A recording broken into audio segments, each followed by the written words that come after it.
선생님 안녕하세요. 대구시 김일봉 내과의원 김일봉입니다.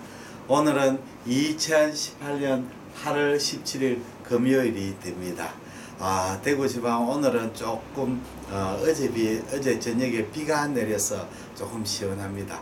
그러나 아직도 무더위는 계속되고 있습니다. 우선 저희 병은 초음파를 유튜브를 통해서 소개해 드립니다. 소개하기 전에 제가 광고 하나 하겠습니다.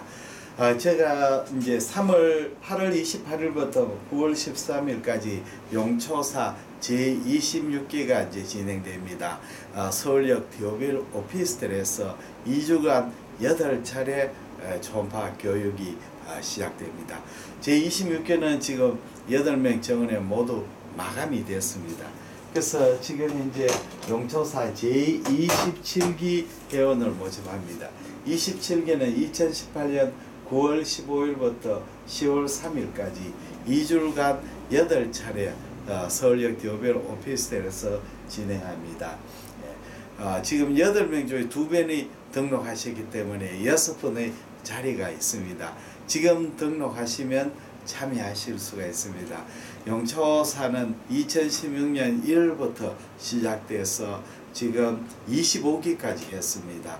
용초사에서 다녀오신 분들은 모두 다 초음파에 대해서 기초를 닦으시고 또 그 출신분들 중에서 상당수가 서울 메디컬 초음파 아카데미에 회원으로 등록하셔서 초음파 강사로 활약하고 있습니다. 정말 이 용초사는 초음파 강사의 등용문이 되겠습니다. 선생님 빨리 지금 등록하셔가지고 저하고 초음파로 통한 인연을 맺으시기를 바랍니다. 그러면 초음파 정리를 소개해 드리겠습니다. 오늘 정리에는 57세 남자분인데 초음파 검사로 급성 충수염 진단이 상당히 어려웠고 CT에서 이제 충수염으로 진단돼가 개복 수술로서 충수염이 진단된 정례입니다. 이분은 상당히 체격이 좋으시고 그래서 초음파 검사가 상당히 어려웠습니다. 그러면 이분은 57세였고 내원일 새벽부터 오하복부 통증이 발생했습니다. 내원시 오하복부 경도 압통이 있어서 급성 충수염을 의심해서 초음파 검사를 시행했습니다. 초음파 검사상에서 충수 기시부는 정상이고 충수 선단부의 경도의 종단상이 의심되었습니다. 물론 충수주에 지방이 침륜상이 조금 의심되었으나 액체 저류는 보이지 않았습니다. 초음파 검사상 조금 급성 충수염 진단이 의심되었으나 확실하지 않아서 복부 CT 검사를 의뢰했습니다. 복부 CT 검사에서는 충수백에 조형 중강되는 백뷰가 보이고 충수 주위에 지방 침륜상이 보여서 급성 충수염으로 진단이 되었습니다. 대구시 각 병원 외과에서 수술 시행했고 급성 충수염으로 진단을 되었는 정리가 되겠습니다. 그러면 초음파 영상을 선생님들 같이 한번 보시겠습니다. 초음파 영상을 보시겠습니다. 자, 여기 심화부 우측 우하복부 횡단 스캔입니다. 라이소아스 머슬이고 여기 이제 C콤이겠죠. C콤이고 여기 아펜딕스 이렇게 보이는데 아펜딕스 주위에 팻이 좀 증가되겠습니다. 그리고 선단 부분이 조금 정대된 상이 의심됩니다. 이거는 터미널 일리움입니다. 그래서 조금 더 확대해 보니까 여기 라이소아스 머슬 이쪽이 메조 아펜딕스고 아펜딕스가 다이메타가 0.2밖에 되지 않습니다. 그래서 충수의 중간 부분은 확장상은 잘 없는 것 같습니다. 쭉 따라가 충수가 있는데 충수가 조금 애매하죠. 끝부분에 가까운 부분인데도 별로 다이메타가 증가되어 있지 않습니다. 터미널 일륨은 정상이고 가스가 좀 많이 차 있습니다. 터미널이요. 그래서 충수가 요렇게 가고 있는 거로 생각되고 요도 충수고 여기 충수인지 조금 애매하죠. 여기도. 그래서 이 사진 가지고 요것도 충수, 요것도 충수 확실하지 않습니다. 그래서 이 사진 가지고는 상당히 임상 증상은 충수염인데 초음파상은 충수염으로 대피나게 진단을 못했습니다. 그래서 CT를 찍었습니다. CT 상에 한번 보겠습니다.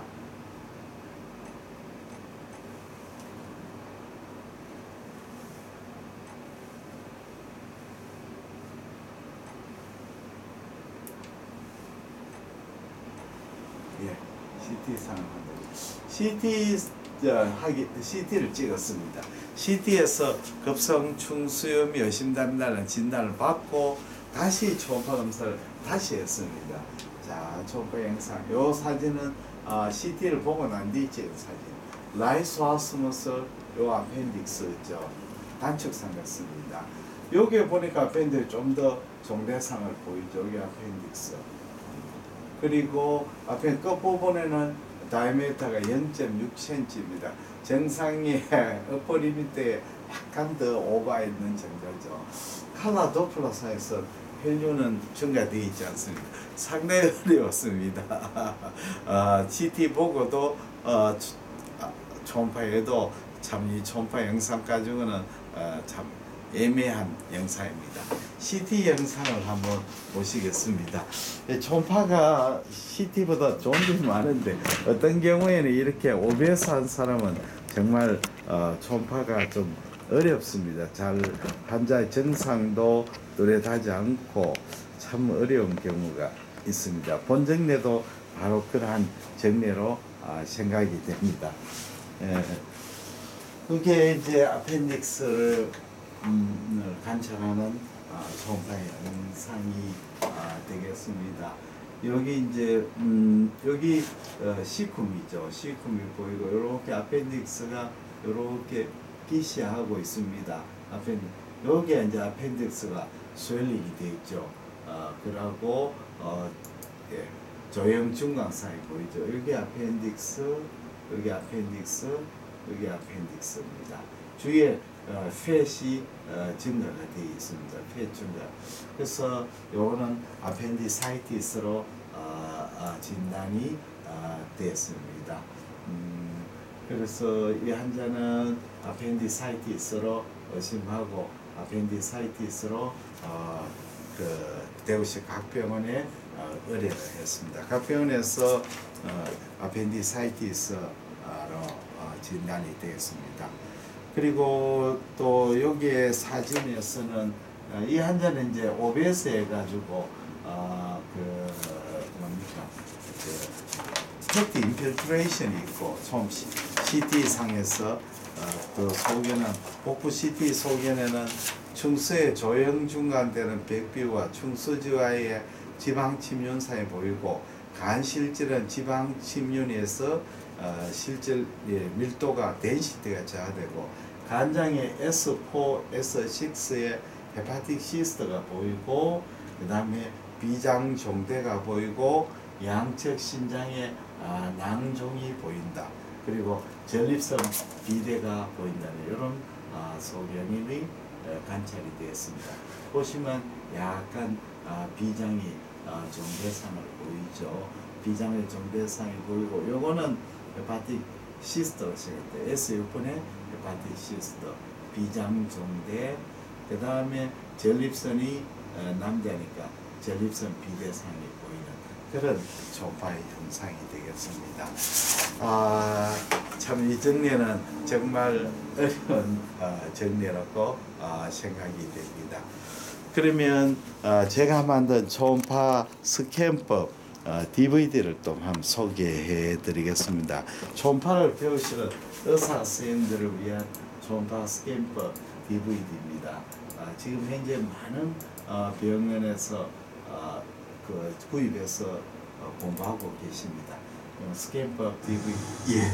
그러면 라이트 리버의 서브코스ալ 스캔법에 대해서 같이 공부해 보겠습니다. 라이트 리버는 다시 프로그램을 봐주십시오. 자, 안트리뷰를 보고 난 뒤에 포스리를 봐야 됩니다. 포세를 볼 때는 프로브를 이렇게 포세럴적으로 이동해야 돼요. 포세럴적으로 이동할 때는 확 이동하는 것이 아니고 프로브를 포탈빈을 따라가 이동해요. 자, 포세럴적으로 이동하게 됩니다. 이동해가 포세리 인피리얼하고 포세리 슈페리얼을 보겠습니다. 자, 배를 불룩하게 하면 포세리 인피리얼을 보겠습니다. 자, 프리저. 자, 포탈빈 보겠습니다. 자, 여기 포세리얼 포탈빈이 쭉 이렇게 가고 있습니다. 이게 포스테리어 포탈빈입니다. 다시 한번 보겠습니다. 자, 프로브를 자 보십시오. 프로브 위치를 한번 봐주십시오. 요 위치입니다. 요 위치에서 프로브를 이렇게 포스테리얼 쪽으로 그러니까 이동을 하면 포탈빈이 어떻게 됩니까? 한번 보십시오. 예, 이렇게 보이죠. 여기 포스테리어 포탈빈이 이렇게 보이죠. 여기 포스테리 인피리얼입니다. 포스테리 인피리얼 벤츄랄, 포스테리 인피리얼 도살이 되고 포스테리 슈페는 이렇게 됩니다. 그러면 포스테리 인피리얼 먼저 한번 보겠습니다. 포스테리 인피리얼 볼 때는 이렇게 프로브를 좀 더 라테랄 쪽으로 이동합니다. 프로브를 안 하죠. 그야말로 끝까지 가야 되죠. 이처럼 아주 자세하게 해설하는 존 파스케퍼 동영상 DVD입니다. 지금 전국의 많은 병의원에서 제가 만든 존 파스케퍼 동영상으로 공부하고 계십니다. 대구 김일봉내과 053-743-2089 010-4531-2089 ILBONGKM 한매일점네트로 연락해 주시면 택배로 보내드립니다. 그러면 지난 시간에 이어서 또 재미있는 걸 보내드렸습니다. 길림대학 경제대학원 원장 리샤오 원장의 그 졸업식 축산 때 아주 참 읽을만합니다. 지금 중국의 문제, 미중 무역 전쟁에 대해서 아주 심도 있는 글을 썼습니다. 그러면 지난 시간에서 계속 읽어드리겠습니다. 미국의 경제 구조 변화에 대한 연구를 소홀히 하여 미국의 사회 구조의 변화와 그 주류 이데올로기 변화에 대한 연구도 부족했고 그로 인해서 미국의 정치 구조 변화에 대해서 잘 이해하지 못했습니다. 트럼프는 왜 중국을 겨냥하는 것일까요? 대중무역 적자는 부실에 불과합니다. 사실상 트럼프가 대통령이 되어서 미국이 분열한 게 아니라 미국 사회의 분열이 트럼프를 대통령으로 만들었습니다. 미국 사회는 경제구조의 금융화로 인해 심각하게 분열되어 있고 부익부 빈익빈 현상이 심각해지고 중산층은 파산했습니다. 때문에 미국의 러스트벨트 상계주는 원래 모두 민주당과 힐러리를 지지했다가 마음이 변했고 이것이 트럼프 승리의 결정적인 요인이었습니다. 취임 이후 트럼프는 공약을 지킬 수밖에 없습니다. 하지만 사정이 그렇게 간단하지만 않습니다. 트럼프가 취임한 후 직면한 중요한 도전 과제는 분열된 미국 사회를 어떻게 봉합하는 것입니다. 지금까지 볼 때 그는 어느 정도 이에 성공했습니다. 왜냐하면 그는 매우 영리하게도 중국을 타겟으로 삼았기 때문입니다. 중국의 위협은 최근 몇 해 미국에 나오는 주된 이슈이자 실질적으로 서방 선진국들이 갖고 있는 공통된 인식이다 합니다.